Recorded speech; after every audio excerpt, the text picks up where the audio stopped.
Boa noite e bem-vindos. A internet mudou o nosso mundo numa escala que seria impossível imaginar há uns 30 anos. A lógica da sociedade em rede mudou a política, a economia e, sobretudo, mexeu com o dia-a-dia de cada um de nós.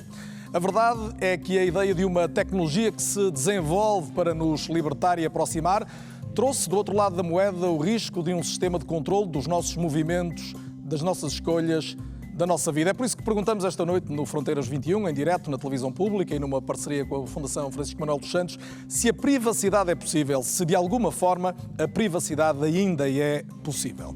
Respondem a esta pergunta os convidados do Fronteiras 21, desde logo Filipa Calvão, é a Presidente da Comissão Nacional de Proteção de Dados, também o Almirante António Gameiro Marques, Diretor-Geral do Gabinete Nacional de Segurança, e ainda o investigador e especialista em cibersegurança Luís Antunes. Cumprimentos a todos, bem-vindos também ao público presente no Teatro Thália em Lisboa. Além destes convidados, destaco a presença de mais dois, desde já, que são dois hackers, mas dos bons, também os há. Aqueles que, no fundo, até auxiliam as autoridades a combater o crime. Os nossos convidados são o André Batista e o Luís Maia. André e Luís, boa noite e bem-vindos. Boa noite. Pertencem ao Centro de Competências em Segurança e Privacidade da Universidade do Porto, e o André até tem uma particularidade que eu revelo desde já, vou ver se me coloco aqui no sítio que me pediram, que é o facto de ter sido considerado o hacker mais valioso num concurso internacional realizado este ano nos Estados Unidos. Como é que aos 24 anos, André, alguém se torna o hacker mais valioso e porquê? Boa noite, Carlos, desde já. Boa noite, mais uma vez. Portanto, com trabalho, esforço. Em 2015 entrei para o mestrado em Segurança Informática na Faculdade de Ciências da Universidade do Porto e desde aí evolui bastante. Comecei a participar em competições de segurança, com equipa e também individualmente, e acabei por conseguir qualificação para um evento nos Estados Unidos da América, em Washington, que é uma competição em que basicamente hackers, investigadores de segurança de todo o mundo, são contratados por uma empresa, que neste caso foi a Mapbox, e basicamente os hackers têm que descobrir falhas nos sistemas. Há desafios, no fundo, descobrir falhas. Portanto, ao longo de 9 horas, estes hackers que estão a participar nessa competição descobrem falhas em sistemas reais da empresa. No fundo é testar numa circunstância específica aquilo que é a sua vida, a sua e a do Luís. Sim, sim, sem dúvida. A vossa vida, no fundo, é andar à procura de falhas também todos os dias. Sim, claro. Portanto, chegam-nos vários pedidos ao Centro de Competências e à Universidade e nós tentamos dar resposta a esses pedidos, auxiliando as empresas e ajudando a corrigir falhas e identificar falhas de segurança, mais críticas ou menos críticas, que têm impacto também no negócio das empresas e também nas próprias organizações que nós ajudamos. A pergunta pode parecer relativamente básica, mas as pessoas em casa devem estar a perguntar-se. Normalmente diz que o crime anda sempre à frente, não é? Os hackers bons são melhores que os maus ou não se pode dizer isto? É assim, eu acho que não se pode dizer, porque quem está a defender, eu sempre defendi esta posição, tem que se colocar sempre do lado do atacante, portanto, do ponto de vista do atacante, para conseguir tentar identificar todos os potenciais vetores de ataque, portanto, mecanismos que permitem a entrada ou a intrusão num determinado sistema. E pronto, trabalhamos para que esse tipo de situações não aconteça, mas obviamente, como em todas as profissões, há gente boa e pessoas com intenções menos boas. Sei que compensa trabalhar, porque há resultados concretos para a vossa vida, ao nível até de retorno financeiro, mas a pergunta mais importante não é essa, é o que é que vos faz vibrar, se quisermos, no dia-a-dia, o que é conseguir alguma coisa na vossa atividade? É descobrir precisamente essa falha que reportam depois a uma rede social, a uma empresa, a uma entidade, ou seja, vocês no fundo podem trabalhar indiferentemente para entidades internacionais do mundo inteiro de dimensões várias, não é? Sim, a nossa motivação, portanto, é principalmente aprender, testando sistemas reais, e também, obviamente, ter algum tipo de recompensa, obviamente. E as empresas o que estão a fazer hoje em dia é aderir a programas de bug bounties, portanto, pagam por falhas a investigadores de segurança e assim, dessa forma, conseguem acabar por melhorar a segurança dos seus sistemas. Portanto, o vosso eureka é descobrir, por um lado, uma falha e, ao mesmo tempo, obviamente, terem um retorno disso. Exatamente. É um momento em que ficam particularmente felizes no vosso trabalho. Sem dúvida. André e Luís, nós vamos voltar a falar, até porque a proposta é poderem ilustrar-nos daqui a pouco com exemplos concretos algumas das fragilidades pelas quais passamos todos, ao nível mais básico do dia-a-dia, e ajudar-nos, no fundo, e essa é a intenção principal, a proteger-nos nesses momentos. Vamos já voltar a conversar. Muito obrigado. Volto aqui para o centro. Boa noite mais uma vez e bem-vindos. Professor Luís Antunes, o meu amigo trabalha com o André e com o Luís, conhece-os bem. e, sobretudo, tem uma noção, eu diria, grande dos riscos a que estamos sujeitos. Há dias li, todavia, uma declaração sua que é quase inquietante, que é o cuidado que tem, por exemplo, com a câmara do seu próprio telemóvel, que é capaz de colocar um smile comprado numa loja chinesa para se proteger. É verdade, isto chega a essa escala? Boa noite, Carlos. Boa noite a todos. Antes de mais, obrigado pelo convite. Eu acho que este tipo de programas de aumentar a consciência das pessoas da situação em que estamos é extremamente importante e dar-vos os parabéns desta organização. A resposta à sua pergunta é sim. É sim? É sim, sim. Claramente, eu tenho argumentado isto, desde que um aparelho esteja ligado à internet já tem um risco. A própria ligação à internet já ela própria representa um risco. Com o trabalho que temos desenvolvido na Universidade do Porto, cada vez mais estou convencido que na maioria dos aparelhos que estão ligados à internet, principalmente a internet das coisas, as vulnerabilidades existem e, tal como dizia o André, é muito mais fácil atacar e tentar descobrir algum vetor, algo que não foi contemplado pelo programador, do que programar e conseguir cobrir todos os ângulos de ataques àquele aparelho. Portanto, sim, por precaução tenho, como não uso a minha câmara no dia-a-dia, tenho-a tapada com um sticker.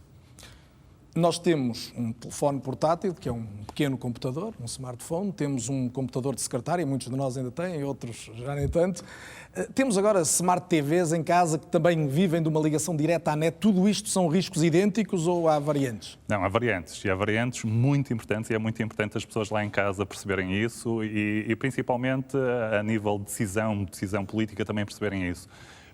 No meu computador, se eu usar a própria Microsoft para proteger a sua imagem, introduz updates de segurança, ou seja, nós regularmente aceitamos e já é um facto aceito que temos que aceitar e fazer esses updates, mas na grande maioria dos aparelhos da internet das coisas, quando nós temos ligadas smart TVs, sei lá, um carro elétrico hoje em dia, vão sendo descobertas vulnerabilidades e dificilmente nós fazemos esses updates de segurança.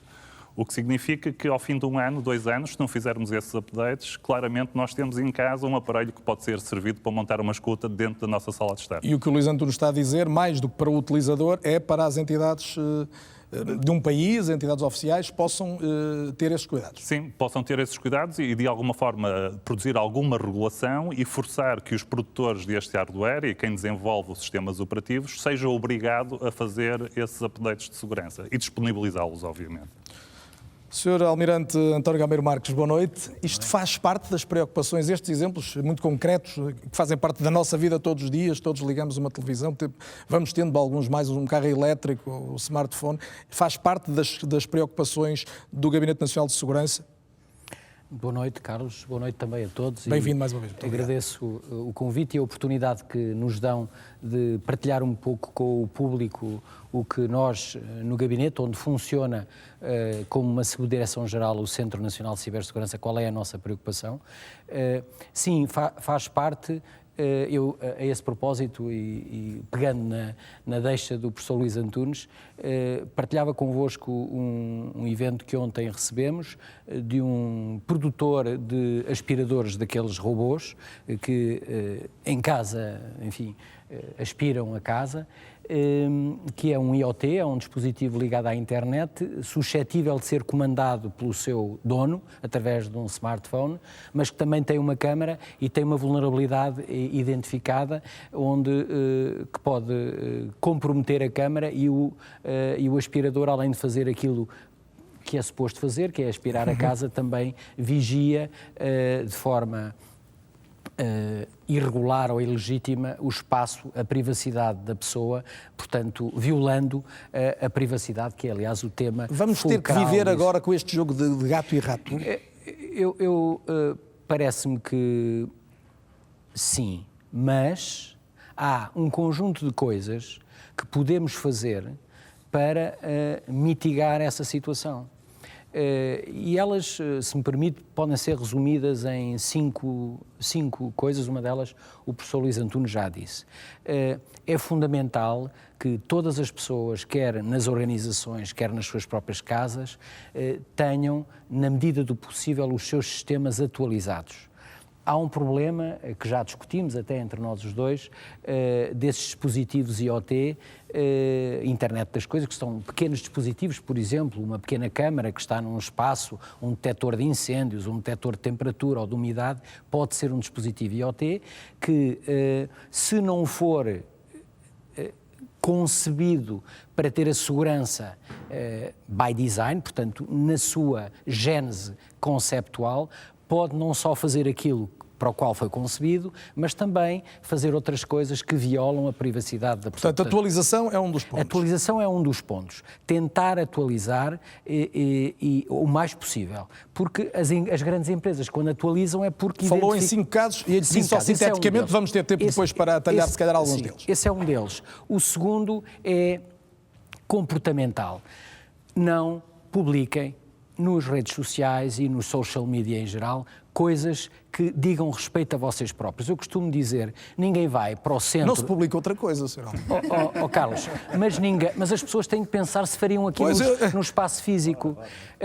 Ninguém vai para o meio de um grande centro comercial gritar para onde é que vai, o que é que fez, onde é que vai passar férias, etc. Os dias em que está fora de casa, por exemplo, que é algo particularmente sensível no verão. Porquê é que publicam fotografias com a posição, a latitude e a longitude agarrada à fotografia? Porquê é que fazem isso? Porque se fizerem isso, quem quiser fazer mal, através das fotografias e através da posição que está agarrada à fotografia, no Instagram, por exemplo, que agora é muito usado, consegue-se recriar o padrão de comportamento da pessoa. E ao fazer isso, está-se a dizer coisas a quem nos quiser fazer mal. E depois há a velha história, que já alguns ouviram, sítios que tenham informação muito delicada sobre a pessoa, usem um duplo fator de entrada, a password, a username e mais alguma coisa. Isso é possível fazer isso. E finalmente, eu acho que disse 4, lembrem-se que a password é como a escova de dentes. Não se partilha e às vezes muda-se. De vez em quando muda-se. E não usem a mesma para todos os sítios onde vão. São coisas que não são, até nem são muito complexas de fazer, mas têm a ver muito com comportamentos e, sobretudo, com o facto das pessoas estarem sensibilizadas para estas atitudes no mundo digital que nos rodeia. Vários alertas já interessantes que seguramente mereceram sublinhados lá em casa, e este é de facto o objetivo do programa, também trazer a lume estas questões relevantes. Cumprimento também Filipa Calvão, já disse, é Presidente da Comissão Nacional de Proteção de Dados, bem-vinda. Em relação à proteção de dados, nós tivemos recentemente uma experiência invulgar, depois do surgimento da nova regulamentação europeia em relação à proteção de dados. De repente, eu diria, demos-nos todos conta de que havia mais entidades do que imaginávamos que dispunham dos nossos dados, porque fomos todos inundados durante 2 ou 3 semanas, de uma série de marcas, de lojas, de empresas que nos vieram dizer não percam o contacto connosco. As pessoas não têm noção, se calhar quase nenhum de nós tinha a noção disto até este momento. Sim, muito boa noite também, Carlos, e boa noite a todos. E também, mais uma vez, também queria aqui saudar esta iniciativa que é, do ponto de vista da tutela da privacidade e da consciencialização, que temos de ter alguns cuidados, é fundamental.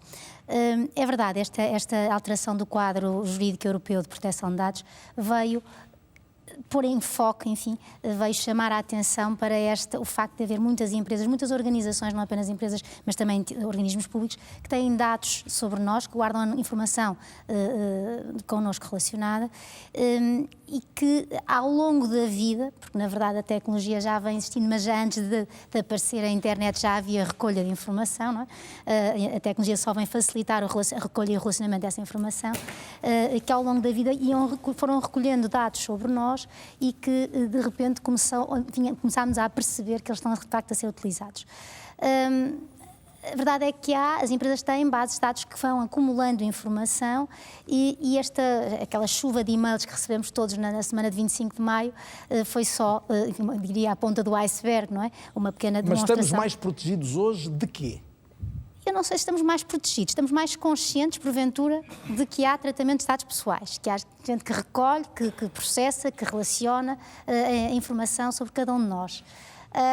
estamos a tentar proteger, repare que esta regulamentação não vem dizer muito de novo por comparação com a que esteve em vigor nos últimos 20 anos, os princípios são os mesmos, as regras essenciais são as mesmas, portanto o que se está é tentar que as pessoas fiquem mais conscientes e recuperem um pouco o controle dos seus dados. E acho que é esse o objetivo desta regulamentação europeia. Vamos ver se consegue. E esse é um elemento fundamental para que a sociedade esteja mais protegida. É essencial, se nós conseguimos ter algum controle sobre a informação que existe sobre nós e que está na posse de outras entidades, outros organismos, é essencial essa ideia de que podemos, de alguma forma, exercer os nossos direitos, que já existiam, na sua maior parte, mas exercer direitos que são direitos de saber que dados é que estão a ser tratados sobre nós, se é possível, se são errados, poder exigir a sua retificação, porventura a sua eliminação, se já não forem necessários ou se a sua recolha foi ilícita, e portanto há aqui um conjunto de direitos que agora as pessoas vão consciencializando que têm e vão exercendo mais, na verdade estão a exercer mais, já se nota. E, portanto, tem essa vantagem, esta alteração, digamos, do quadro jurídico, teve essa vantagem de ter, de alguma forma, despertado a consciência das pessoas. Vamos já perceber se, além da questão jurídica, a questão tecnológica está a ajudar também esse esforço também. Falamos muito dos dados que nós próprios colocamos já no espaço público, a questão das redes sociais, dos telemóveis, do smartphone, da Smart TV que temos em casa, é tudo smart agora. Mas, nesta altura, as câmaras de vigilância, vamos olhar uma primeira reportagem interessante neste Fronteiras 21, conseguem espiar-nos até dentro de casa, no limite, com grandes capacidades de zoom e de reconhecimento de dados biométricos. Isso pode tornar-se um instrumento de vigilância absolutamente invasivo da privacidade de cada um de nós. É verdade também que, por outro lado, essas câmaras permitem, por exemplo, inibir comportamentos criminosos, identificar terroristas, resolver uns quantos crimes. Já elas são um bom exemplo de como privacidade e segurança jogam, de facto, o mesmo jogo digital, como se prova neste trabalho da jornalista Joana Machado. O princípio da transparência se sobrepõe ao princípio da privacidade. A privacidade é a possibilidade que nós temos que ter de dominarmos aquilo que revelamos aos outros acerca de nós próprios. As pessoas não se preocupam muito, felizmente, com a privacidade até que algo de errado acontece com os seus dados. As queixas relativamente à lesão da privacidade não são muitas. E se calhar estamos a mudar, se calhar, o comportamento das pessoas precisamente pelo facto de existir esta constante monitorização sobre aquilo que se está a fazer. Vigiados, a cada hora, a cada instante, em todos os lugares, em qualquer lugar. Não é ficção, não é uma campanha de terror, é a mais pura e digital realidade. Se as pessoas tivessem consciência do grau de exposição que os novos meios tecnológicos permitem, de exposição pessoal, agiriam de outro modo. Todos nós temos o direito de vez em quando, a termos os nossos segredos. Para as câmaras, a face mais visível da vigilância, não há segredos. Não se consegue controlar, de facto, quem é que está por trás, como é que está a utilizar essas câmaras de videovigilância. Por exemplo, as câmaras atuais, com os zooms ópticos que têm, conseguem facilmente entrar dentro da janela do lar de uma pessoa sem que a pessoa saiba sequer que está a ser monitorizado. A Provedora de Justiça, Maria Lúcia Amaral, revela que a maioria das queixas relativas a violações de privacidade que chegam à Provedoria são de atrasos na fiscalização destes equipamentos em locais privados. É um meio excessivo? Não sei se será. Poderá não ser o único, que permita conciliar aquilo que deve ser conciliado. De um lado, a privacidade das pessoas e, do outro lado, a necessidade de, em grandes espaços, evitar lesões da segurança e da integridade física das pessoas que lá estejam. Fernando Silva é encarregado de proteção de dados na agência que garante a troca segura de informação entre os Estados europeus. Existem casos na Rússia de startups que estão a utilizar os sistemas de videovigilância de públicos para identificar pessoas com tendências homossexuais, para identificar pessoas que têm umas características associadas a criminosos. Existe uma lista na Dark Web com muitas destas câmaras de videovigilância e é fácil de meter lá o IP, por zona até, ver quais são as câmaras que estão vulneráveis em Lisboa. Mais de 2 trilhões de dados, entre eles biométricos, são recolhidos no mundo todos os dias. considera que as instituições do Estado estão preparadas para garantir a proteção destes dados? Nós fazemos todos os possíveis para isso. Temos as instituições necessárias. As infraestruturas públicas, como é óbvio, carecem de investimento forte a nível de segurança. Estas entidades de supervisão, como é o caso da Comissão Nacional de Proteção de Dados, que deveria e poderia fazer este tipo de exercício, como é óbvio, não têm os meios suficientes. A quantidade de dados pessoais armazenados, os nossos dados pessoais, aumenta 50% todos os anos. Um trabalho da jornalista Joana Machado a deixar aqui, eu diria, duas convicções. De que há muito por fazer, Luís Antunes, ponto 1, e outra é que só há dois tipos de pessoas ou entidades. São as que são vulneráveis e as que ainda não sabem isso. Não é? Não sabem, exatamente. O que há muito por fazer, esta peça é interessantíssima, porque dirige alguns argumentos que eu tenho dado. Eu acho que foi a tecnologia que nos deixou no dia 2, ou seja, hoje estamos a falar sobre se privacidade é possível no futuro, sim ou não, por causa da tecnologia. E eu, enquanto alguém que trabalha com a tecnologia no dia-a-dia, acho que tem que ser a tecnologia a resolver este problema. Ou seja, eu acredito na tecnologia, aquela câmara de videovigilância que nós vimos ali numa rua, claramente tinha que ter filtros de privacidade. Ou seja, eu não estou a dizer que ela não possa existir, o que tem que existir é um conjunto de medidas tecnológicas implementadas também, de forma a proteger a privacidade das pessoas. E este desafio nós nunca tivemos. Nós, sociedade, nós, universidade e nós, empresas tecnológicas, fomos desafiados a desenvolver a tecnologia e nos últimos 20, 30 anos fizemos desenvolver como nunca a tecnologia, mas nunca paramos para perceber que há um conjunto de direitos, liberdades e garantias que demoraram séculos a serem conquistados pelos nossos antepassados, que são importantes, e que também temos que desenvolver tecnologias para garantir que esses direitos, liberdades e garantias se podem transpor para o mundo digital. Portanto, aquele exemplo que deu das câmaras de videovigilância nesta reportagem, claramente eu espero que não seja assim muito real aquilo do que está passado no dia-a-dia, porque ali claramente faz falta filtros de privacidade, o que está muito de acordo com o regulamento europeu, que diz que nós temos que fazer uma avaliação de impacto de privacidade. Ou seja, quando adotamos uma determinada tipo de tecnologia, temos que ver se tomamos todas as medidas tecnológicas que existem, e se não existem algumas que temos que desenvolver, de forma a mitigar o risco para as pessoas. Filipa Calvão, há aqui uma questão que pode ser vista quase como uma ortodoxia agora à volta da proteção dos dados. Eu sei que a sua perspectiva é diferente do que pude ler. No fundo, proteger os dados é proteger outros valores, na linha do que o Luís Antunes dizia agora. Os valores, se calhar, fundamentais, civilizacionais, de que nós somos herdeiros. Não é? Exatamente. É que esta ideia de que há uma proteção quase que absoluta dos dados pessoais e que devem prevalecer sobre tudo. Como não um fim, não é? Como se isso fosse um fim. Exatamente. Não é esse o objetivo. A proteção dos dados pessoais é apenas um meio para garantir valores mais fundamentais, individuais e da própria comunidade. Isto é, quando falamos em privacidade, quando falamos em liberdade, quando falamos em igualdade, tudo isto é posto em risco através do tratamento de dados pessoais, através destas tecnologias que nos trazem grandes vantagens, mas que ao mesmo tempo também trazem riscos, ameaças para essas dimensões que são fundamentais para o desenvolvimento do ser humano. E a ideia da Europa, sobretudo isto nasceu aqui na Europa, a ideia de garantir estes valores que são fundamentais ainda na comunidade europeia através da proteção de dados pessoais é de facto fundamental.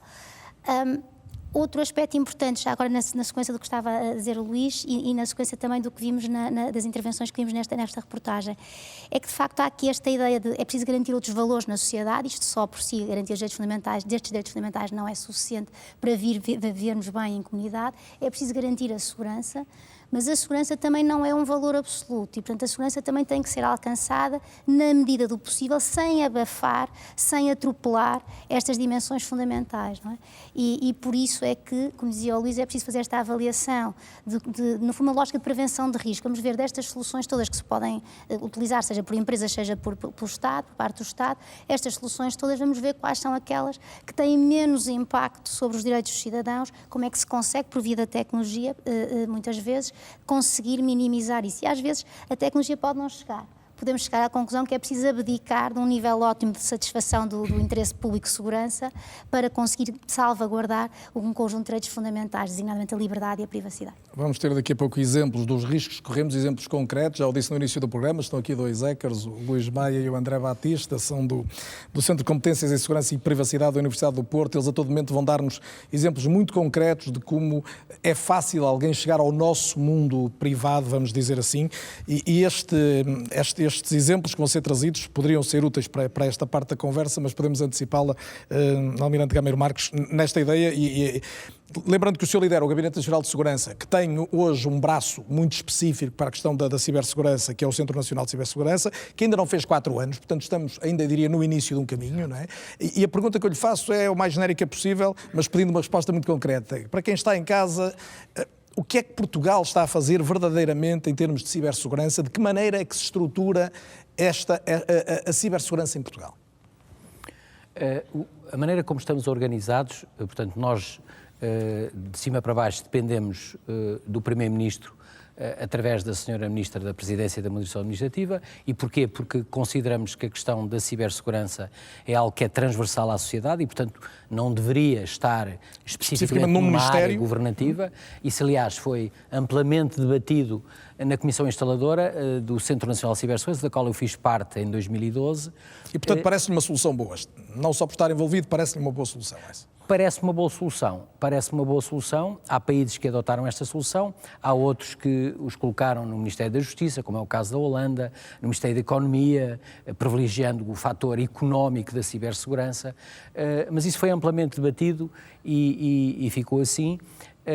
Não significa que num futuro não evolua, porque a vida Mas não tem sido um entrave a questão organizacional? Não tem sido um entrave porque nós na comunidade da segurança e da cibersegurança em particular temos, a nossa resiliência vem das ligações em rede.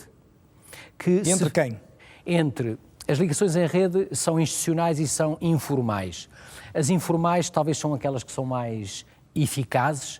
É que nós temos em Portugal uma rede nacional de equipas de resposta a incidentes de cibersegurança, que é constituída essa rede por 37 entidades, públicas e privadas, onde estão também as academias. A Faculdade de Ciências da Sociedade do Porto, por exemplo, faz parte dessa rede, e essa rede é extremamente eficaz na propagação de boas práticas ou de incidentes, porque o objetivo, quando surge um incidente, é quê? É diminuirmos o tempo de resposta. Quanto mais depressa reagirmos, mais depressa estamos, digamos assim...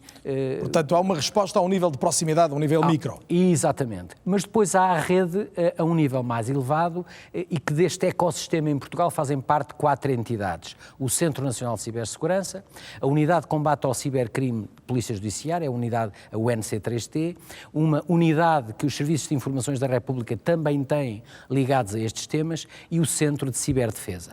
Estas 4 entidades funcionam permanentemente, inclusive têm elementos de ligação umas com as outras e regularmente se reúnem ao nível da direção e ao nível dos seus pares. Depois, na Europa, existe também uma rede europeia de equipas de combate a incidentes de cibersegurança. Portanto, aquela de 37 que eu mencionei ao nível nacional também está replicada na Europa. Nós, no Centro Nacional de Cibersegurança, somos o ponto fulcral português, que faz depois a ligação com essa europeia. E, portanto, a rede funciona de uma forma muito viva e muito eficaz. Quando foi o WannaCry o ano passado... Ia perguntar, pedir-lhe um exemplo, e até me estava a lembrar do WannaCry, ou eventualmente números que haja. O WannaCry em Portugal houve logo aquela felicidade de coincidir com uma tolerância de ponto dos serviços públicos. Não é? Sim. Temos que admitir isso. Isso é o que alguém diz. Eu sempre li isso, portanto, estou a trazer à colação. Não teria sido pior se assim não fosse? Não teria sido... Não teremos oportunidade de provar isso. Mas noutros países foi? Sim. No Reino Unido, por exemplo, teve um impacto bastante grande. Nós soubemos isso por uma entidade que faz parte da rede, que é muito dinâmica, é o Centro de Operações da Rede da então PT. Foram eles que lançaram esse aviso, que rapidamente se espalhou na Rede Nacional de CSIRTs, portanto, que é assim que se chama, e essa divulgação rápida pôde rapidamente também implementar medidas de mitigação, porque nós sabíamos já por onde é que se propagava o mal, e fechámos esses serviços. Apesar de alguém escreveu que o serviço tal numa entidade de X da administração ou do Estado foi atacada, por isso está em baixo. Não, estava em baixo como medida de mitigação. O que é que aprendemos mais com esse episódio? Que lição é que nos deu? Aprendemos várias coisas. Olha, uma delas... Eu lembro que isso ocorreu, salvo erro, no dia 12 de maio do ano passado, portanto... Exatamente. Uma sexta-feira... Véspera o dia da chegada do Papa a Portugal. Exatamente. Aprendemos várias coisas. Olha, uma delas foi o quão importante é comunicarmos de forma eficaz. E que a decisão ser ao mais baixo nível possível. Quem toma a decisão é quem tem mais informação. Por oposição àquela estrutura... Que neste caso pode ser, por exemplo, quem tentando... Pode ser quem está no centro de operações da rede... Naquele momento toma automaticamente uma decisão de resposta. Mas porque o tempo é crucial. O tempo é crucial. E porquê é que fizemos? Nós fizemos em fevereiro do ano passado um conjunto de procedimentos de reação padrão, onde envolvemos uma série de entidades da administração pública, sobretudo as áreas de soberania, para que esses procedimentos fossem como uma roda dentada de uma caixa de velocidades, que têm dimensões distintas, mas trabalham em conjunção e em articulação positiva. E, portanto, ativámos esses procedimentos. E todas as pessoas sabiam o que é que tinham que fazer. Mas aí perante uma espécie de simulacro? Não. Esses procedimentos foram desenvolvidos tendo por base 5 cenários possíveis. E o WannaCry inseriu-se num deles. Houve uma decisão do CERT-PT, no Centro Nacional de Cibersegurança, o que está a passar configura-se mais com o cenário 3. Vamos responder assim. Mas chegámos à conclusão na semana seguinte, e respondendo concretamente à sua pergunta, que os procedimentos não estavam completamente corretos, porque havia falhas. Foi a primeira vez que os testámos numa situação real. E aprendemos aí. Também próxima vez estaremos mais defendidos. Estaremos, certamente. Estaremos. Muito bem. Vamos olhar alguns números. Os momentos em que o Fronteiras 21 apresenta alguns gráficos são também já parte emblemática quase do programa. Vamos ver, por exemplo, quantos sensores temos num telemóvel, que é algo que pode ser útil para daqui a pouco, quando eu voltar a falar com o Luís e com o André. A ideia que fica a partir de uma Faculdade de Ciências de Computação, neste caso do Canadá, é que temos pelo menos 12 tipos de sensores num telemóvel, num smartphone normal, que qualquer um de nós utiliza. Estão ali identificados, do acelerómetro ao microfone, da mais óbvia câmara à questão, por exemplo, do ritmo cardíaco. Depois vamos ver na internet o que acontece, por exemplo, a cada minuto que passa. São enviados cerca de 150 mil e-mails. Mais de 3.300 milhões de posts são colocados no Facebook. Há mais de 3.800 milhões ou 800 milhões de pesquisas no Google. Mais de 500 horas de vídeo carregadas no YouTube, isto num único minuto. 29 milhões de mensagens trocadas através do WhatsApp. Quase 450 mil tweets publicados.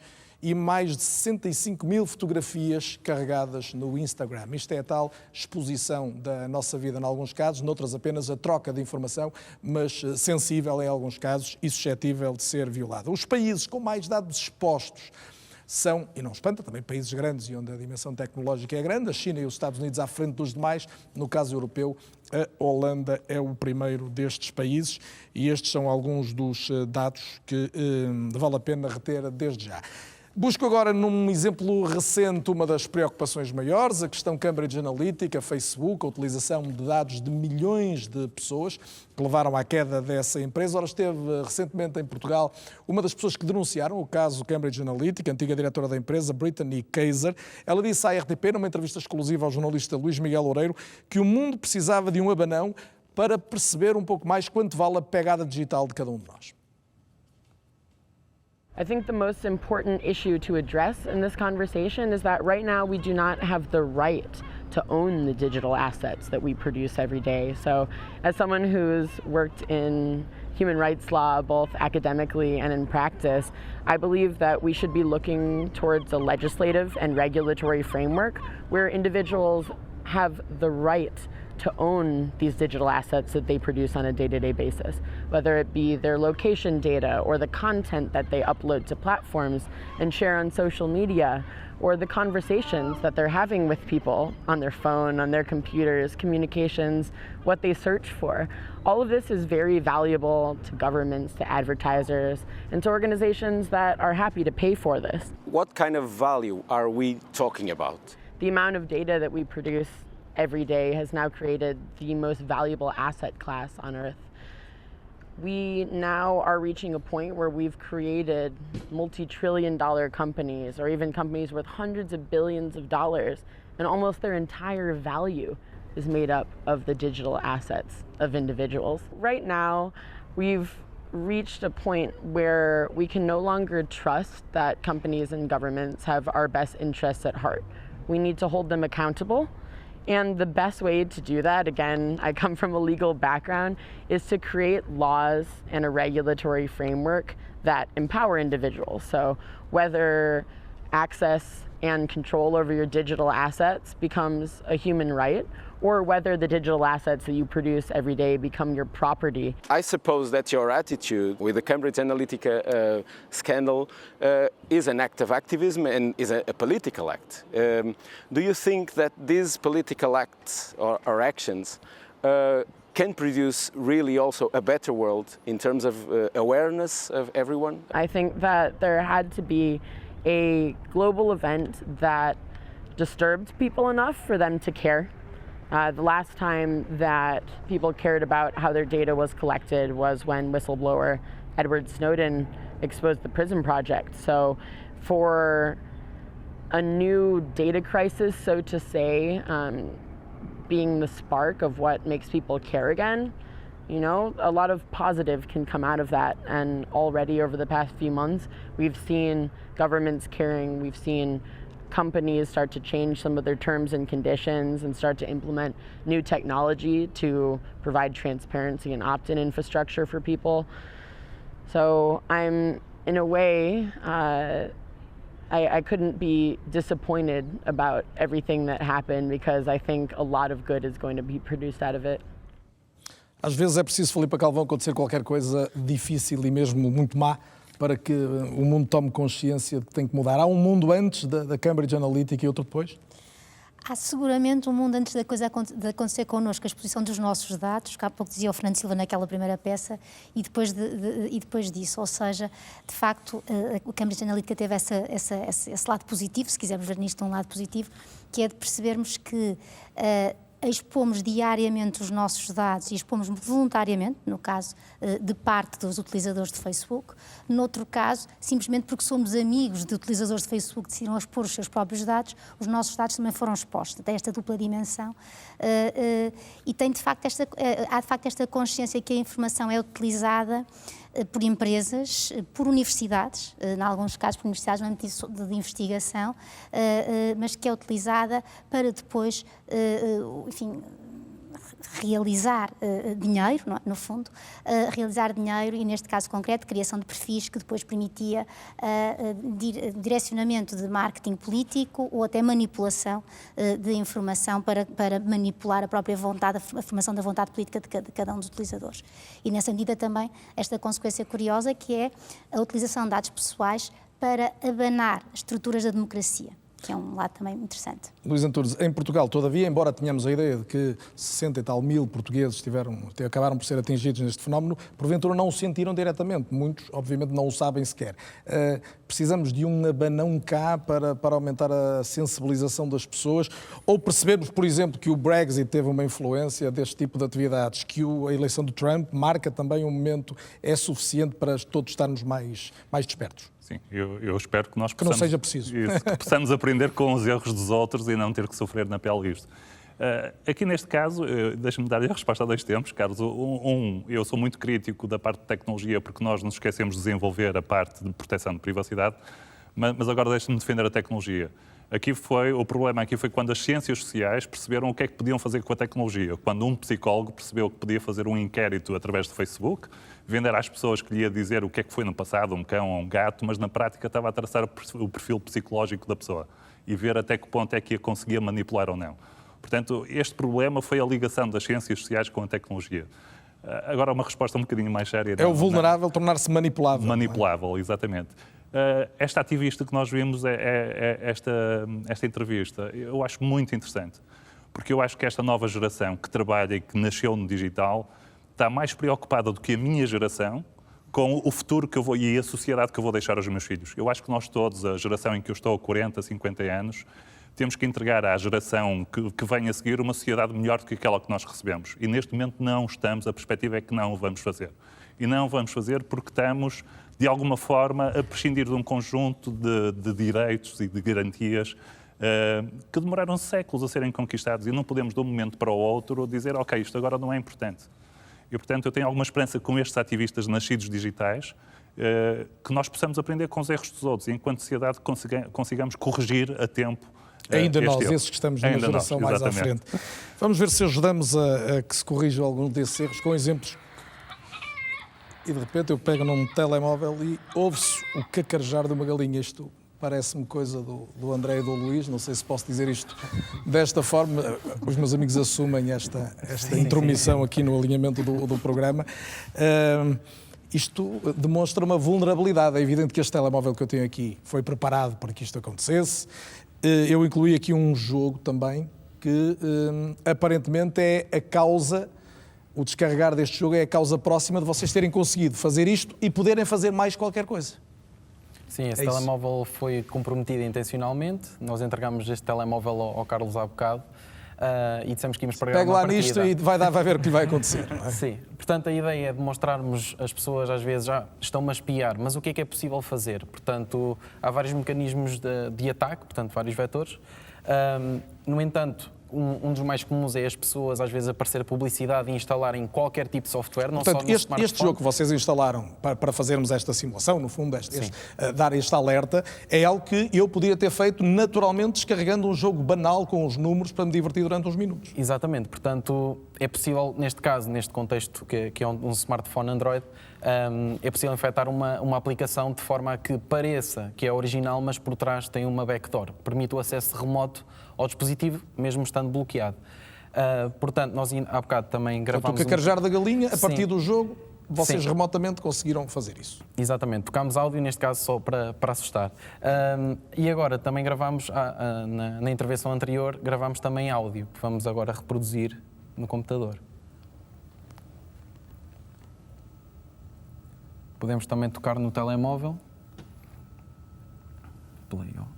Bem, parece que temos um problema com o áudio do computador, mas o que tínhamos no áudio do computador era... A gravação. De uma conversa aqui. De uma conversa anterior, sim. Portanto, algo que nós tínhamos estado aqui a dizer e vocês gravaram como? Através também do telemóvel. Exatamente. Do microfone. Podemos pôr aqui a tocar também no telemóvel este fecheiro, já que o computador não está a sair o áudio. Portanto, está-se a ouvir aí. Portanto, realizámos uma escuta sem o Carlos ter qualquer tipo de noção. O telemóvel estava ali pousado. Estava aqui pousado ao meu lado? Exatamente. Portanto, existe outro tipo de funcionalidades que um atacante pode utilizar para espiar na pessoa. Portanto, é possível fazer, neste caso, por exemplo, um dump de SMS, ler as SMS que a pessoa tem. É possível fazer também aceder às chamadas, aos contactos. Portanto, tudo o que está no telemóvel. Portanto, neste caso, temos aqui uma André, mensagem. mas vamos agora tentar só separar isto, até para Sim, não causar aqui alarme. Isso tudo é possível fazer a partir do simples descarregar imprudente de um jogo, por exemplo? Sim, existem outros mecanismos de ataque que podem levar, neste caso, como estavam a falar há bocado, sistemas atualizados são mais fáceis de atacar remotamente. Portanto, podemos também mostrar... Mas normalmente, se as pessoas tiverem a prudência, por exemplo, de irem comprar um jogo ou fazer o download de um jogo a partir de um local seguro, a probabilidade disto acontecer é imensamente menor. Sim, sem dúvida. É imensamente menor, mas é necessário que haja uma certa confiança no produtor da aplicação. Exatamente. Porque as pessoas geralmente estão a aceitar permissões numa aplicação, mas não sabem muito bem quem é o produtor da aplicação, quem é que está a vender e quais são as consequências de instalar determinada aplicação. E tentar perceber... E como é que uma pessoa que não é muito informada sobre o assunto sabe quem é o produtor e se é seguro? É muito difícil perceber. Geralmente, a avaliação que deve ser feita é o que é que a aplicação faz e para que é que pede determinadas permissões de acesso. Nomeadamente, se uma aplicação mostra uma imagem apenas, porque é que pede acesso aos contactos ou porque é que pede acesso às SMS. E essa é uma avaliação de risco que a pessoa deve fazer de forma consciente. Perceber que uma coisa não tem a ver com a outra, que não faz muito sentido que lhe estejam a pedir isso. Querem explicitar mais algum exemplo de coisas? Sim. Por exemplo, temos aqui também pedi ao Carlos para virar ali para, por exemplo, ao professor Luís Antunes a câmara. O professor vai ser retratado agora. E vamos ver ali o professor Portanto, eu só estou a segurar no telemóvel, eu não estou a fazer coisa nenhuma. Sim, repare, no ecrã do telemóvel o que é que aparece? O jogo. Portanto, no telemóvel, que teoricamente é meu, vocês remotamente, e o que aparece no ecrã do meu telemóvel é o tal joguinho, não sei se podemos mostrar de para meio, isto depois, vê-se aqui o meu dedo, não é? Mas voltamos à imagem do estúdio, e eu posso ir rodando, tentando aqui ser o mais firme possível, vemos o nosso público, rodo para o outro lado, vemos a outra parte também, com o Sr. Almirante ainda aqui, agora já numa imagem mais cuidada. E, portanto, isto são vocês que estão a fotografar a partir de um telemóvel que, teoricamente, é o meu. Não é? Exatamente. Sim. E mais assustador, se calhar, é também o acesso à localização em que a pessoa se encontra em tempo real. Por exemplo, temos aqui as coordenadas e podemos também verificar exatamente o local onde a pessoa se encontra neste preciso momento. A partir do mapa mundo, e vocês chegam aqui ao Teatro Thalia. Exatamente. Portanto, na hora, tudo no em momento, tempo real. Saberem onde está o telemóvel, que é de outra pessoa. Sim. Não é o meu, através de eu encontrar um telemóvel. Não. Isso, às vezes dá um certo jeito. André e Luís, muito obrigado. Foi ótimo trazermos estes alertas e, sobretudo, deixar-nos, eu diria, muito mais do que a eventual preocupação, a noção de que temos mesmo de nos proteger ao limite e, sobretudo, perceber cada vez que fazemos um ok, perceber para que é que serve o ok que fazemos. Tantas são as vezes que nos pedem isso e que, dizia alguém, Luís Antunes, não sei se confirma isso, que nos telemóveis ainda é mais perigoso, porque a imagem é mais pequena, a nossa tentação de não ter paciência para ler letras tão pequeninas é muito maior do que no ecrã de um computador ou de um portátil. Sim, claramente o interface não ajuda nada ao titular dos dados, não é? O interface é tão pequeno e a tentação, naquele momento, de termos o retorno daquilo que estamos a querer fazer é tão grande que nós, claramente, acabamos por prescindir, ler aquilo que nos estão a dizer que vão fazer. Quem nunca o fez, que atira a primeira pedra, não é? Exatamente. Eu não serei o primeiro a tirar a pedra também. Eu também não, com toda a certeza. É habitual também no Fronteiras que os convidados possam ser interpelados pelo público, que deixa perguntas, normalmente até perguntas bastante interessantes, como vão perceber já a seguir, no site do Fronteiras 21, e recomendo também uma visita ao site, tem os elementos gráficos significativos sobre cada tema, tem uma memória de temas anteriores tratados aqui no Fronteiras 21 e tem também a possibilidade sempre de colocar perguntas para o programa seguinte, que muitas vezes são um pretexto para que o público do Fronteiras, os que seguem o programa, possam acompanhá-lo aqui em direto também no Teatro Thalia em Lisboa. Eu vou voltar-me aqui para a esquerda, que é onde estão dois convidados para fazer perguntas esta noite, uma vez que o eixo do lado direito ficou reservado para o Luís e para o André. André Brito, deixe-nos então a sua pergunta. Boa noite e bem-vindo. Muito boa noite. Boa noite. A minha pergunta é muito concreta, ainda não foi abordada diretamente pelo painel, mas considerando a consagração legal do direito ao esquecimento, pergunto se é possível a qualquer cidadão hoje dirigir-se a um hospital público e solicitar o apagamento dos seus dados de saúde. Por exemplo, um exame que tenha sido feito nesse hospital, uma consulta a que tenha ido, e era esta a pergunta que eu gostava de deixar. Portanto, a pessoa não querer que esses dados continuem disponíveis. Continuem, exatamente, a ser conservados pelo hospital. Calvão, quer ajudar-nos na resposta? Sim. Vamos lá ver, o direito ao esquecimento é um direito que já existia, que é um direito de eliminação de dados e, portanto, já estava previsto de alguma forma na legislação anterior, antes deste Regulamento Geral de Proteção de Dados. Ficou mais na moda no caso, enfim, que opôs um cidadão espanhol à Google, que pediu a eliminação, a desassociação da informação, de uma determinada informação, quando introduzia o nome dele no motor de busca, porque entendia que aquela informação era antiga, já não pertinente e, portanto, já não fazia sentido. E, portanto, começou a falar-se mais desse direito ao esquecimento nesse contexto. Ele tem na sua fonte, em todo caso, esse direito de eliminação. Este direito de eliminação, em princípio, pode sempre ser usado, e é o que diz o regulamento, desde que não haja, desde que, no fundo, a informação esteja, portanto, tenha sido recolhida ilicitamente, ou seja, mantida ilicitamente, desde que o fundamento para a conservação da informação for o consentimento, portanto, se eu revogo o consentimento, então essa informação pode ser eliminada. Agora, em casos como este que está a exemplificar, que são os dados de saúde, já é mais complicado, e é mais complicado porque há uma razão de interesse público que justifica a conservação de informação de saúde nos estabelecimentos que prestam esses cuidados de saúde. E, portanto, tem que ser compatibilizado esse interesse público com esse direito ao apagamento. Porventura, poderíamos admitir a portabilidade da informação, de uma instituição de saúde para outra, por exemplo, que não a queríamos naquela instituição e portanto, poderíamos tentar transpor esses dados para outra, mas talvez não o próprio direito de eliminação desses dados, por razões de interesse público relacionadas com a saúde. Eu não quero interpretar a pergunta da Andrea Brito, mas eu diria que uma das preocupações, por exemplo, é que uma entidade terceira possa algum dia ter acesso aos dados. Não é questão de... Isso é uma angústia que nós das instituições médicas, não sabemos quem é que vai aceder à informação e não temos a certeza que uma determinada entidade, mas há uma circunstância óbvia, que é uma seguradora eventualmente saber do problema de saúde de alguém. Não se pondo aqui nenhuma desonestidade das seguradoras. Não, nem da nossa parte. Claro. Não querer que eles não saibam. A ideia é que as seguradoras, quando fazem contratos connosco, podem exigir fazer certos exames e fazem certos exames e, portanto, se... Aí está tudo legitimado. Está tudo bem, está tudo legitimado, contratam connosco ou não em função depois dos resultados que obtêm. Mais do que isso, parece de facto excessivo, ou seja, permitir que as seguradoras entrem para o sítio onde fomos, em determinadas circunstâncias, fomos atendidos e tratados, entrem e reclamem ou exijam o acesso a essa informação.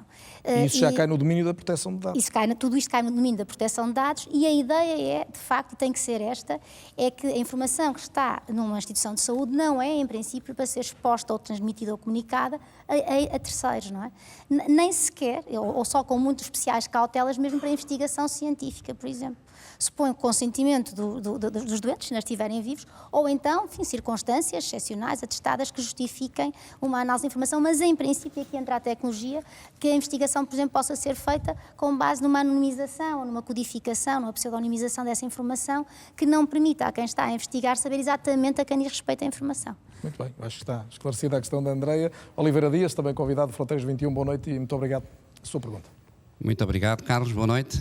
Parabéns ao painel, um excelente painel, aos 5 convidados. Estou ansioso por mudar de telefone, coisa que farei assim que sair daqui. A minha pergunta é muito simples. Sabendo nós que o poder local é a primeira linha da administração pública e que impende sobre a administração pública a obrigatoriedade da nomeação do responsável pela proteção de dados, tenho muita curiosidade em saber se dos 308 municípios, já não vou às freguesias, que são 3 mil e tal, quantos deles é que já comunicaram à Comissão Nacional de Proteção de Dados o respectivo responsável? Obrigado. Sr. Almirante Gameiro Marques. É comigo a pergunta, mas eu não tenho os dados para responder, não sei exatamente. É a Comissão que comunicam esse encarregado de proteção de dados, tem que ser comunicado à Comissão Nacional de Proteção de Dados, eu não tenho ideia exata de quantos são.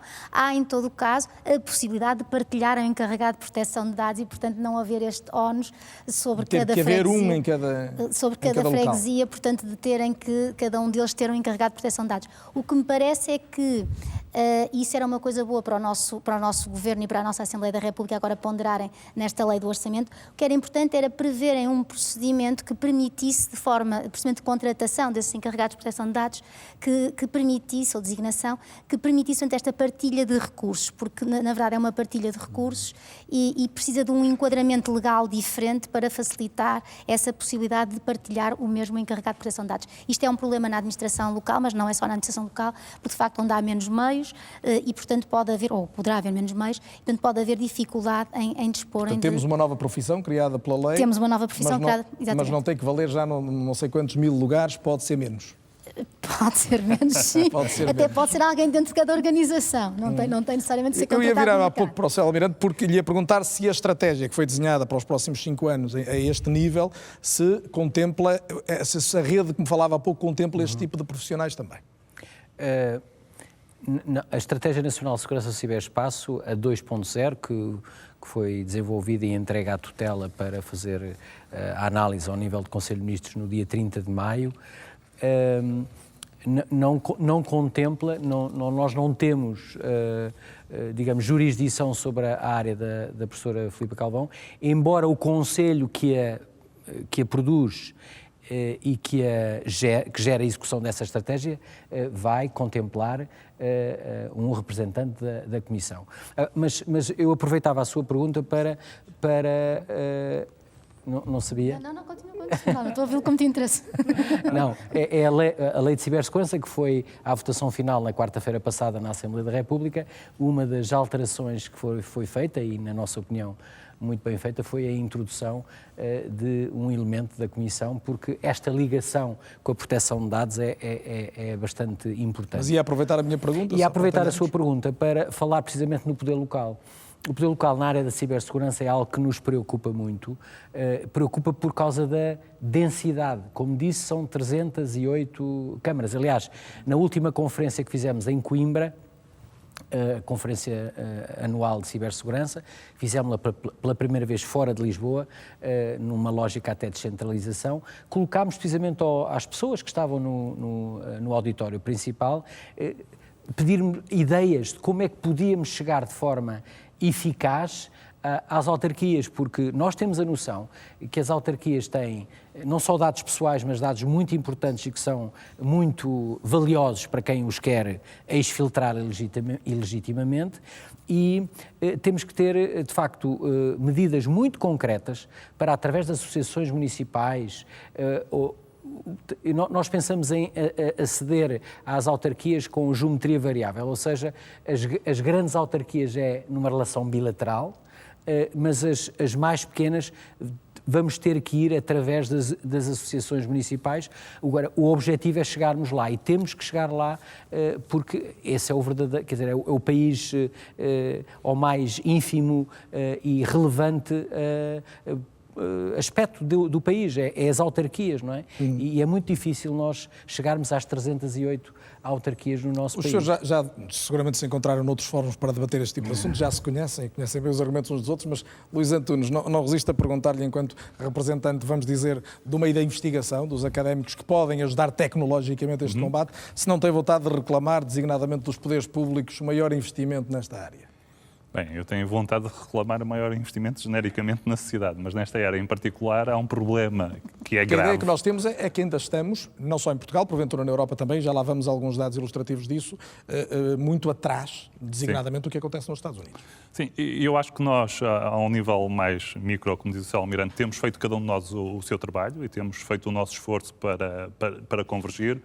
Eu acho que faz falta, dentro da estratégia nacional que o Sr. Almirante estava a falar, alguma estratégia de parar o brain drain. Ou seja, nós neste momento estamos a formar estudantes como o André Batista... Brain drain, a partida de cérebros para fora. Partida de cérebros para fora, exatamente. Estamos a formar este tipo de estudantes. O mercado é global.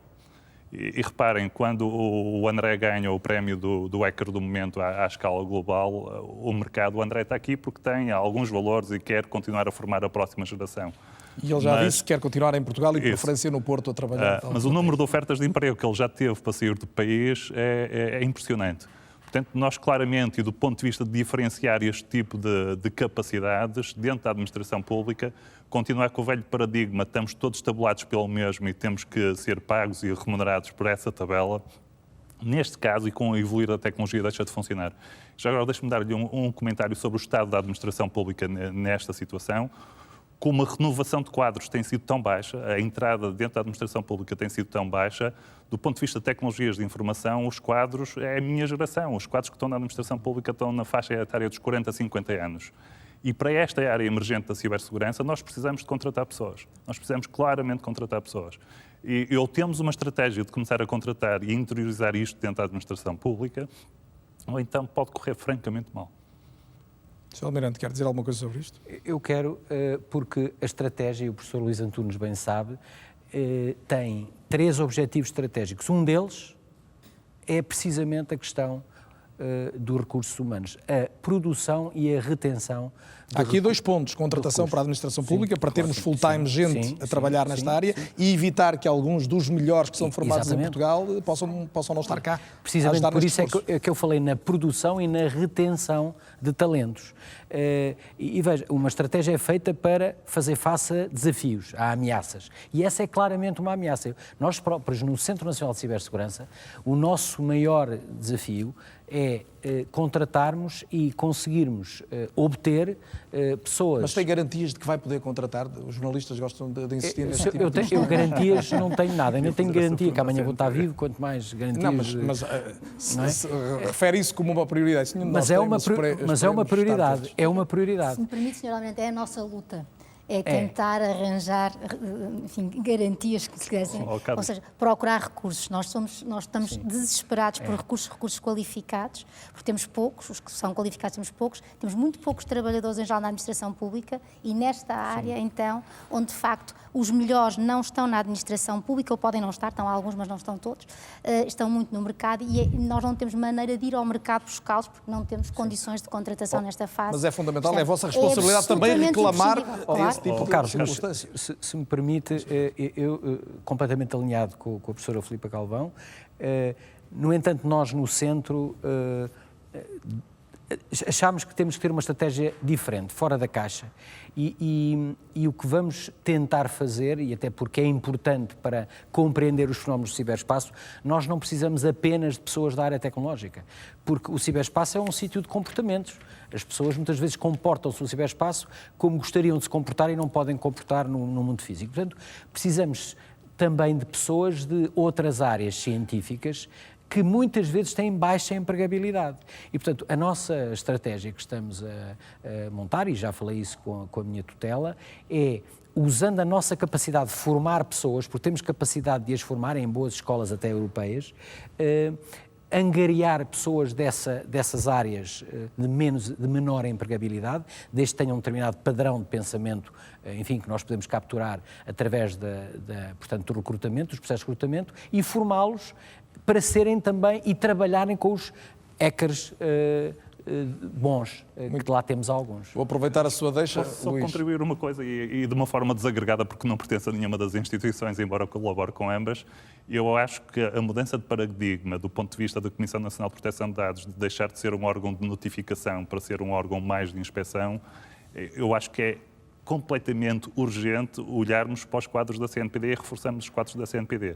Quando eu lhe dizia que estava preocupado com a sociedade que vamos deixar aos nossos filhos, este é um ponto crítico. CNPD? Este é um ponto crítico na Comissão Nacional de Proteção de Dados, percebermos que houve uma mudança de paradigma do ponto de vista da regulação e o tipo de competências que a CNPD precisa passou a ser uma necessidade muito mais técnica do ponto de vista informático e que precisam claramente reforçar isso. Daí essa emergência de que a Filipa Galvão falava há pouco. E que na Comissão se sente muito, na Comissão onde estou se sente muito, porque de facto é preciso ir para o terreno e estar em cima, portanto, dos sistemas de informação e verificar não apenas as questões de segurança, mas também da própria proteção de dados, que é um bocadinho mais do que a questão só de segurança de informação. É preciso estarmos, portanto, espalhados pelo país, coisa que não estamos neste momento, somos muito poucos, gente com qualidade, mas não em número suficiente, e para isso, de facto, não temos grandes meios dentro da administração pública para é o alerta que está feito, sublinhado. Deixe-me só acrescentar outra coisa, mas também no resto da administração pública, estavam a falar da administração local, estavam a falar também, em alguns casos, na administração central, também é preciso isto, não é? É preciso reforçar de alguma forma esta formação nesta área, apostar nessas áreas, porque é essencial para garantir todo o sistema de informação do Estado e dos organismos públicos e também a privacidade dos cidadãos com isso. Apostar no know-how português, no que já existe, faz-me fazer uma pequena alteração de alinhamento. Espero que o Rui Romano, nosso realizador, não me leve a mal. Vamos avançar por uma reportagem da Joana Machado, que mostra como os nossos dados pessoais são cada vez mais valiosos, mas também apetecíveis para quem quer, de certa forma, manipular-nos. Mas a reportagem que vai ver mostra-lhe como, por exemplo, dentro dos nossos passaportes, cartões de cidadão e até dos títulos, por exemplo, que foram atribuídos a refugiados chegados à Grécia, existe tecnologia portuguesa.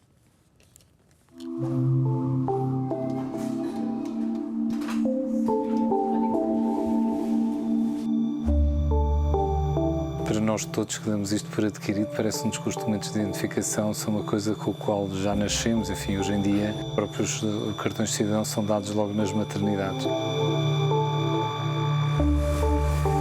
Mas no mundo inteiro, 1/3 da população não tem qualquer documento. Se nós pensarmos que toda a nossa vida acaba por, a certa altura, necessidade de identificação, implica que todas essas pessoas acabarão por estar sempre numa economia informal e, obviamente, muito mais sujeitas à exploração. A Multicert criou a tecnologia que está nos nossos cartões de cidadão e passaportes. Cada 5 gigas adicionais seriam um determinado valor. Em 2016, a empresa ganhou também o concurso da União Europeia para criar um título de residência para quem chega sem documentação às fronteiras da Grécia. Instalámos uma solução que é operada pela Polícia de Fronteiras da Grécia, em que efetivamente há as pessoas que entendem como imigrantes, dão esse título de residência. Sem documentos, acabam por entrar num ciclo vicioso de exploração, que era precisamente o que a União Europeia queria impedir. O algoritmo que determina a segurança dos documentos eletrónicos é tão complexo que ainda não existem computadores capazes de o quebrar em tempo útil. Mas dados protegidos são também dados controlados. Sim, obviamente é uma forma de controle, mas de um ponto de vista da nossa sociedade, a sociedade europeia, eu acho que o pior é ter pessoas não documentadas, porque obviamente estarão sempre algo marginalizadas dentro da Europa. Acesso indevido. Acusados por suspeita de influência. Uma nova polémica. Roubo de dados. Manipular a opinião pública. Interferido nas eleições presidenciais. Problemas de segurança foram expostos com este caso. O ataque aos nossos dados pessoais está na ordem do dia. Querem saber quem somos, onde estamos e o que nos move. Cada vez mais sofisticados esses ataques, sobretudo porque são os Estados, os países que estão por trás desses ataques. Nenhum destes ataques acontece, digamos, por uma empresa sozinha que decida organizar uma coisa deste género. Os nossos dados pessoais têm um preço e podem estar à venda. Neste catálogo há um produto que tem cada vez mais procura. Hoje em dia, os dados de saúde são aqueles que são mais valiosos. Através destes dados de saúde é possível influenciar muitas coisas. Enfim, há desde seguros de saúde que se podem ser vendidos para situações específicas ou companhias de seguro que se recusem a fazer determinado tipo de seguro de vida se souberem que as pessoas estão doentes. Mais de 2.500 milhões de dados foram roubados ou comprometidos em 2017. Almirante Gameiro Marques dizia-me em off ao ver esta reportagem que é o Gabinete de Segurança Nacional que tutela que supervisiona esta área da identificação eletrónica e dava-me um exemplo de algo muito concreto que está a mudar para aumentar a segurança e dificultar o acesso à cópia. Não é? Exatamente. Os nossos cartões de cidadão têm um chip, como foi dito na peça, que tem um conjunto de bits que para garantir a segurança, a partir de setembro, os cartões de cidadão que forem emitidos pelas instâncias nacionais vão dobrar o número de bits. Vai de setembro já deste ano. A setembro já deste ano. Portanto, vão passar para 4.048 bits, o número, portanto, a série de bits que é necessária ser comprometida para precisamente fazer mal ao cartão. Individualmente ao cartão. E isso é precisamente para fazer face a orientações da União Europeia para tornar todo este ecossistema mais resiliente, mais forte. Trago uma opinião precisamente a partir de Bruxelas, do eurodeputado português, agora eurodeputado Carlos Coelho, há muitos anos interessado em particular nestas questões das garantias aos cidadãos e também do mundo digital. Considera a necessidade de se dotar as comissões de proteção de dados precisamente de meios para assegurar a privacidade dos cidadãos, muitas vezes vistos como elos mais fracos e sendo de facto desta nova indústria, mas falando sobretudo da necessidade de uma concertação a nível internacional. Dr. Carlos Coelho, estamos a gravar esta conversa no dia em que a Comissão Europeia aplicou a maior multa de sempre a uma empresa tecnológica. É assim que se previnem os abusos na internet? Não é só assim, mas isso é um instrumento. Aliás, uma das grandes vantagens do novo Regulamento Geral de Proteção de Dados é exatamente aumentar a capacidade da Comissão Europeia de aplicar multas, que no caso do RGPD serão no valor máximo de 20 milhões de euros ou 4% da faturação, o que significa multas a sério. A única forma de termos a garantia de que há enforcement, isto é, de que há a aplicação das regras. Mas é preciso haver sempre alguém que supervisione, porque o cidadão está indefeso perante esses abusos, ou não? Não, com certeza. Ao nível europeu, a Comissão Europeia tem competências próprias e também temos uma alta autoridade europeia para a proteção de dados. Mas ao nível nacional é fundamental o trabalho das Comissões Nacionais de Proteção de Dados. As suas competências foram reforçadas no quadro desta nova legislação. Agora, o que é essencial é que, sob o ponto de vista da dotação financeira e da dotação em recursos humanos, eles estejam apetrechados. De nada vale dar mais competências se depois não têm possibilidades de as exercer. Na sua opinião, a Comissão Nacional de Proteção de Dados tem meios para desempenhar esse papel? Tanto quanto sei no debate, terão a Presidente da Comissão Nacional de Proteção de Dados e, portanto, ela será a pessoa mais indicada para responder. A minha opinião, com os dados que tenho disponíveis, é que há insuficiência de meios financeiros e há insuficiência de recursos humanos.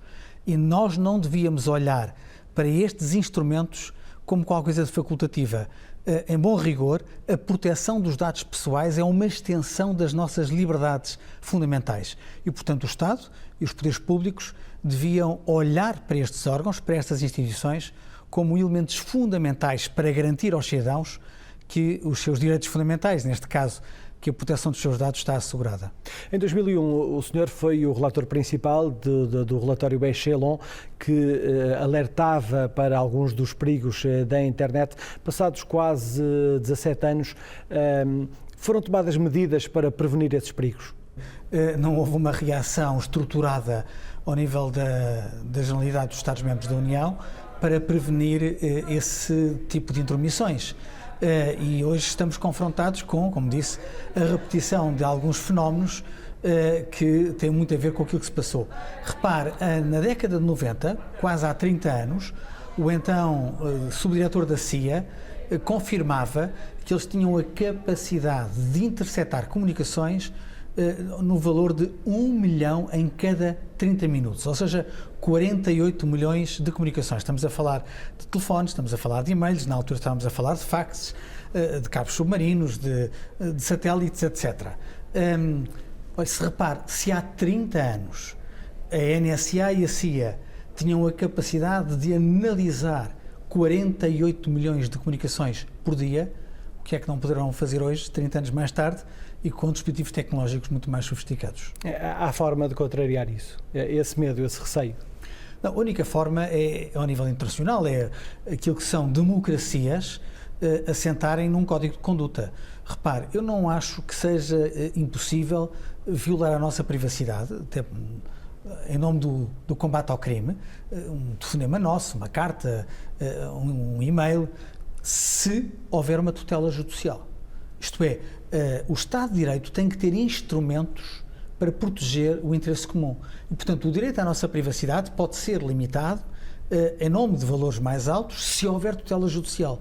Agora, a ideia de que há serviços secretos ou outros serviços do Estado a invadir a nossa privacidade sem qualquer tipo de tutela, sem controle judicial ou sem controle parlamentar, é um perigo para as nossas democracias. Filipe Galvão pedia um comentário, 3 ideias que retive, se calhar, particularmente significativas. Necessidade, obviamente, de cooperação internacional, o reforço da necessidade de mais recursos financeiros e humanos para a Comissão em Portugal e esta ideia também de que há um caminho quase que está ainda por fazer, mas em que as multas, por exemplo, que surgem hoje, são um sinal de que as entidades públicas estão mais ativas e mais capazes de atuar sobre as empresas que cometem excessos na rede, particularmente. Sim. Talvez começando então pelo fim e fazer essa ordem inversa, de facto o quadro sancionatório desta nova regulamentação europeia é muito pesado, é evidentemente um quadro regulatório de sanções pensado para toda a Europa, portanto com diferentes níveis de vida nos diferentes países. E, portanto, na aplicação concreta, depois cada autoridade, cada Comissão Nacional de Proteção de Dados vai ter que tomar isso em consideração também na determinação da sanção a aplicar, ajustando à sua realidade. Mas, de todo modo, a ideia que daqui ressalta é que tem que haver essa ameaça de sanção para garantir o cumprimento, porque senão vale a pena violar, digamos, os dados pessoais, ou seja, vale a pena tratar dados, porque os dados têm um valor económico inegável e, portanto, para muitas empresas vale a pena ir violando a lei e fazendo um tratamento indevido de dados, porque o rendimento que com isso conseguem, o lucro que conseguem, é compensatório e, portanto, é preciso, de facto, um quadro sancionatório mais pesado, mais assustador. O outro aspecto que estava a sublinhar tem que ver com os recursos. Nós não podemos, nós, autoridades de proteção de dados, portanto, Comissão Nacional de Proteção de Dados, depender, porque neste momento não temos outra fonte de rendimento que não essas sanções pecuniárias, as coimas que vamos aplicar, as multas, nós não podemos depender das coimas para sobreviver, que seria absurdo. Andaríamos à caça da multa, como se costuma usar, não é? E isso não pode ser, de facto, não podemos ter autoridades que visam garantir direitos fundamentais dos cidadãos com esta preocupação de enriquecer os seus cofres para sobreviver. E, portanto, a solução tem que ser outra, tem que ser, de facto, financiamento do Estado, portanto, dotação orçamental do Estado, manter estas entidades para que depois possam exercer as suas funções com isenção. Eu vou pedir que guarde o terceiro item, que era o da cooperação internacional, particularmente a nível europeu, porque sobre isso podemos falar mais a partir do grafismo que vamos ver, e eu até pedi ao professor Luís Antunes que me pudesse ajudar a lê-lo, porque tem muito a ver, esta questão das multas sobre as grandes multinacionais da comunicação designadamente, tem a ver muito com o monopólio, que muitas delas, de facto, gerem com grande facilidade e que permite depois uns quantos abusos. E temos, podia dizer, Luís Antunes, uma soberania digital dos Estados Unidos, é indiscutível. Vamos vamos ver o grafismo, que eu acho que é ilustrativo. Por exemplo, ao nível das estruturas de rede. O domínio da Cisco é absolutamente indiscutível no mundo, apenas com uma hegemonia corrigida na China pela Huawei, não é? Claramente está a desafiar os Estados Unidos nesse nível. Ao nível dos sistemas operativos, vimos nos gerais, vemos nos telemóveis também, quer num caso com o Windows e Mac, quer no outro com o Android, os Estados Unidos a dominarem totalmente. Nós vamos repetindo estes grafismos, portanto é apenas para ficarmos com uma ideia. Programas de navegação da net, motores de busca, redes sociais, a Google a dominar claramente e, mais uma vez, a questão da China, com os seus quase 20% da população mundial, a contrabalançar. E no caso dos sistemas de armazenamento na nuvem, também apenas o SAP alemão, ali, mas um domínio quase avassalador dos Estados Unidos. Ou seja, isto, pergunto eu, leigo absoluto na matéria, significa que os Estados Unidos, e lembro, Carlos Coelho dizia há pouco que a NSA e a CIA há 30 anos já haviam muito mais que os outros, que é que não conseguiram ver hoje, eles já estavam à frente nessa altura, hoje estão claramente com um monopólio nas mãos, quer de estruturas, quer de utilização. Quer de utilização, sim.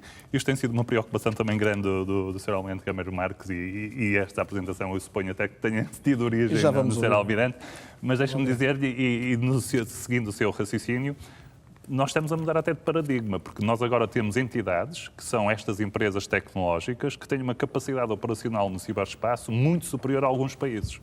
Portanto, nós temos agora alguns atores no ciberespaço que não são países e com uma capacidade operacional de poder influenciar e modificar o ciberespaço e de poder aceder aos nossos dados muito superior aos próprios países. E a países já de dimensão significativa. E a países de dimensão significativa. O que tem acontecido é que, dado esta predominância nos Estados Unidos, obviamente, imagino que haja alguma cooperação entre as empresas e as entidades estatais, de forma a que estes organismos estatais tenham acesso a todos estes dados. Portanto, estes dados preocupam-me. Só há um comentário que eu gostava de fazer aqui, e é também um desafio à Europa, é que o primeiro browser foi europeu. O primeiro browser nasceu no CERN, foi europeu, agora a Europa não tem a tradição de pegar em inovação e transformá-la num produto que possa massificar. Portanto, esse browser ficou adormecido, não é? Ficou adormecido hoje e acabou não tem por morrer relevância a nenhuma iniciativa. e verdadeiramente os Estados Unidos lideram. E lideram... muito do que tem acontecido nas startups e nas pequenas empresas que trabalham a nível europeu na área tecnológica, elas têm sentido a necessidade, para ter acesso a financiamento para poderem escalar para a escala global, de mudarem a sua sede para os Estados Unidos.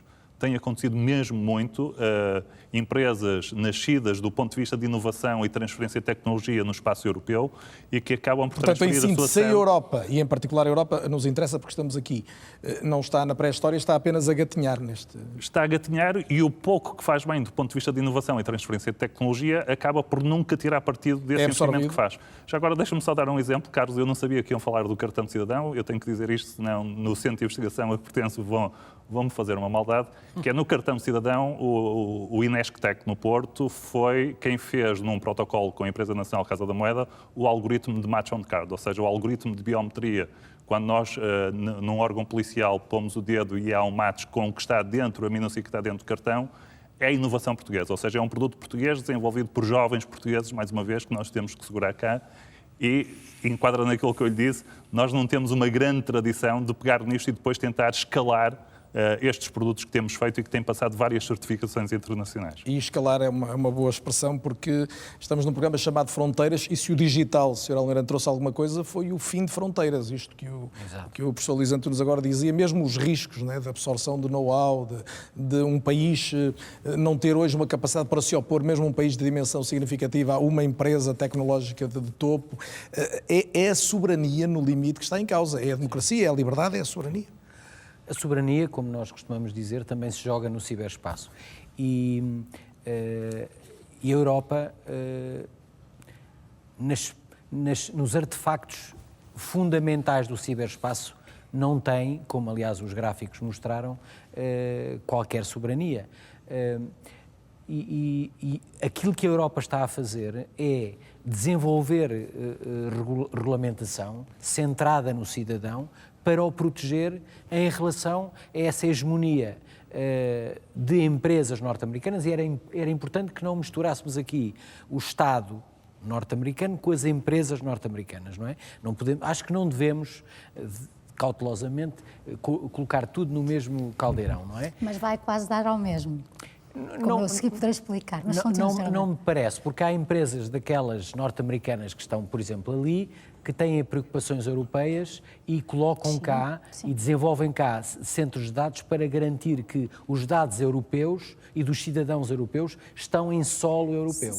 E também gostava de dizer que há ali um player que não aparece e que é muito ativo no ciberespaço. Que é? Que é a Federação Russa.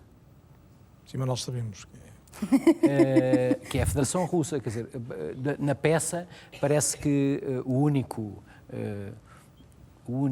a única entidade que exfiltra dados desde a década de 90 é a CIA.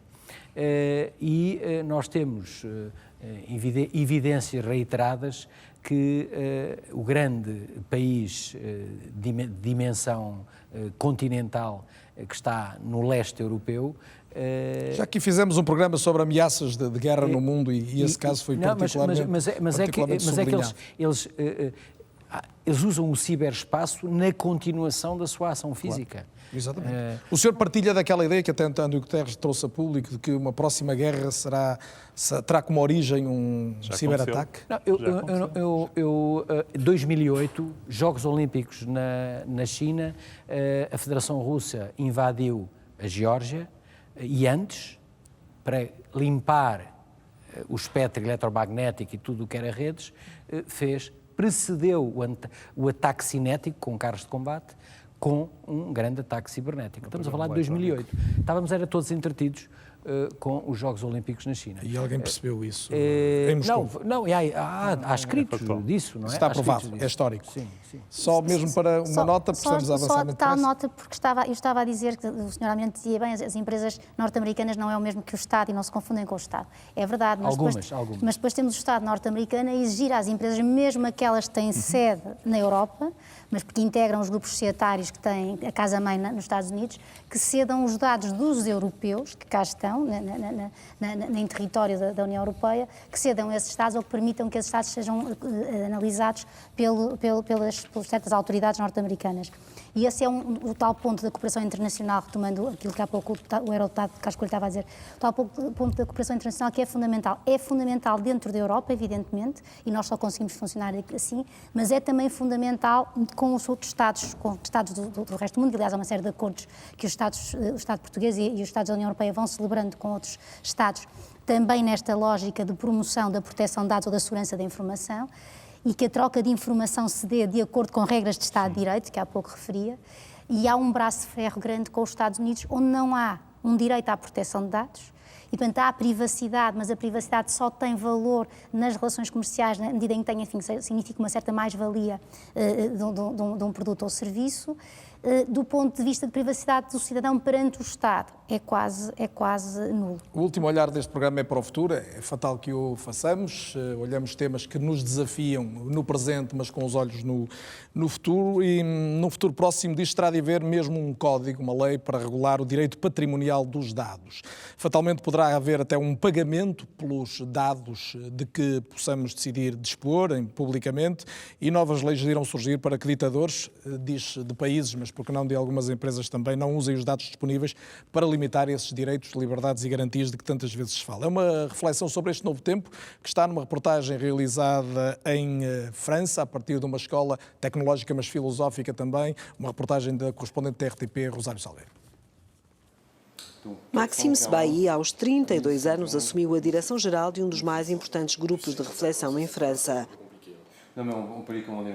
Génération Libre é também um laboratório de ideias focado neste nosso tempo, na propriedade dos dados pessoais que espalhamos pela internet. La liberté est un combat? Oui, c'est un combat de tous les jours. C'est le combat qu'on mène ici à Génération Libre, donc avec une petite équipe. C'est une valeur fondamentale qui n'est jamais donnée, pour laquelle il faut toujours actualiser, qu'il faut toujours trouver les chemins différents qui mènent jusqu'à elle. Que ce soit, nous, on se bat aussi bien sur le plan économique que politique, que social, que sociétal. Donc ça se décline dans beaucoup de domaines différents. La liberté, c'est en progression ou récession? Alors, sur le plan technologique, je pense que les plateformes telles que Facebook, Google, Amazon nous offrent des opportunités formidables. C'est quand même une très grande progression, je trouve, pour l'humanité. Et donc, c'est là où on pense qu'il faut quand même une régulation intelligente pour faire en sorte que la technologie reste au service de l'individu et qu'elle lui permette de garder un œil sur sa vie privée, de garder un contrôle sur ses données et aussi dans la chaîne de valeur économique, de garder un profit à ce qui lui revient. Et puis il y a surtout quelque chose de philosophique qui est de dire que ces données-là, ça dépend en fait de qui les détient. Ça peut être une entreprise privée, mais ça peut être aussi un État. Ça peut être un État autoritaire, ça peut être une dictature. Donc ça peut être quelqu'un de malveillant qui utilise toutes ces données-là dans le but de contraindre l'individu. Et en ce cas-là, en fait, la liberté individuelle serait fortement réduite et c'est un danger qui guette. Donc c'est quelque chose, quand vous me demandez si la liberté c'est un combat, c'est quelque chose justement pour lequel il faut être très vigilant et sur lequel nous, on essaie de développer des idées novatrices et concrètes. Ce que nous proposons, c'est de dire, puisque ces données, elles nous appartiennent, alors il faut mettre en place un droit de propriété sur les données. De la même manière qu'à la révolution industrielle, on avait mis un droit de propriété intellectuelle sur les idées qui sont brevetables, il faut un droit de propriété sur les données produites par chaque utilisateur, chaque seconde, à chaque fois qu'il navigue sur Internet. Donc le GAFA doit payer à chaque producteur de données personnelles. Alors il y a un rêve, c'est une option parmi d'autres qui serait que Facebook vous paye pour naviguer, effectivement. En fait, ça serait de laisser le choix à l'utilisateur. C'est-à-dire qu'aujourd'hui, quand vous allez sur Facebook ou sur d'autres sites, vous avez ou le choix d'y aller ou de ne pas y aller. Si vous y allez, vous acceptez leurs termes et conditions. Si vous n'y allez pas, bon, vous êtes coupé du réseau. Nous, l'idée, c'est de dire qu'il faut laisser le choix à l'utilisateur de lui-même décider ce qu'il veut donner ou ce qu'il veut garder. Donc si vous voulez donner vos données de géolocalisation, de préférences, vos amis, vos préférences culinaires, de voyage, etc., vous devez avoir le choix de le faire. Vous devez être dans une position de négocier ça avec ces plateformes-là. Aujourd'hui, ce n'est pas le cas. Aujourd'hui, c'est binaire, c'est ou rien ou tout. Et du coup, notre idée, serait de mettre en place tout un système qui permette justement de redonner le pouvoir à l'utilisateur. Ce sera facile de trouver un tarif pour les données privées. Alors non, c'est pas facile. Nous, on travaille dessus. Donc ça sera la deuxième partie de notre rapport. Nous travaillons dessus avec la Toulouse School of Economics. Donc on essaie de mettre en place un modèle économétrique qui permettrait en fait de effectivement mettre un prix. Alors c'est peut-être pas un prix unique, mais un prix sur la donnée pour ensuite savoir effectivement combien on pourrait rétribuer à l'utilisateur. Aujourd'hui, les chiffres qu'on a, c'est des chiffres qui sont très très gros. On sait par exemple que Facebook fait 4 milliards de dollars de chiffre d'affaires par trimestre. Donc c'est quand même un chiffre conséquent. On sait qu'il y a 2,2 milliards, donc c'est un tiers, voire plus de l'humanité qui utilise Facebook. Et donc à partir de ces données-là, on a déjà des ordres de grandeur. Mais on ne sait pas exactement comment est-ce qu'on pourrait mettre un prix sur les données en particulier. Donc ça, c'est quelque chose où la science est en pleine recherche. On est vraiment au tout début de ça. L'idée, ce serait quand même d'avoir un prix et ensuite d'avoir des nano-paiements. Donc c'est-à-dire qu'à chaque fois que vous utilisez un service, à chaque fois que vous acceptez de donner une donnée, vous soyez rémunéré par des nano-paiements, encore une fois, qui soient payés par des brokers ou par des entreprises qui sont en support pour aller échanger vos données auprès des grandes plateformes. Muito interessante esta ideia, deixada agora neste grupo de reflexão em França, a ideia de pagamentos, nanopagamentos, a partir de um preço que já está a ser estudado, que possa ser atribuído aos dados de cada um de nós. Estamos mesmo a fechar o programa. Neste programa tivemos a presença de 2 hackers portugueses, lembrou há pouco o professor Luís Antunes, que trabalha com eles, estamos a falar de 2 estudantes de ponta, 2 grandes profissionais hoje já requisitados internacionalmente, fizeram o favor de estar aqui. Eu agradeço-lhes mais uma vez, mas sobretudo pedi-lhes que sinteticamente, Luís e André, posso começar pelo Luís desta vez, me dissesse num minuto o que é que este programa lhe deu vontade de deixar como mensagem final. Deixa-me dar uma vontade de dizer que nós focamos nos dados pessoais meramente como direitos das pessoas, mas esquecemos que existe uma dimensão económica sobre esses direitos, porque a venda de dados, se nós tivermos dados de geolocalização e sabemos que um determinado jogador-chave se encontram, nós podemos inferir dados económicos. E essa dimensão não foi explorada e se calhar nem na peça, e penso que pode ter algum interesse, Porque nós, se soubermos que determinadas pessoas se juntam e se reúnem de forma regular, pode haver um impacto numa empresa cotada em bolsa. André. No fundo, eu queria dizer que temos que continuar a trabalhar enquanto país para que a segurança evolua, temos que acompanhar porque a tecnologia está a evoluir muito rápido. Há uma série de excelentes iniciativas a nível nacional, não só as do Centro Nacional de Cibersegurança, da Conferência CIDACE, outras conferências como o B-Sides Lisbon, o OPOSEC Meetup no Porto, que é também uma comunidade de segurança com mais de 500 membros atualmente no Porto, interessados na área de segurança.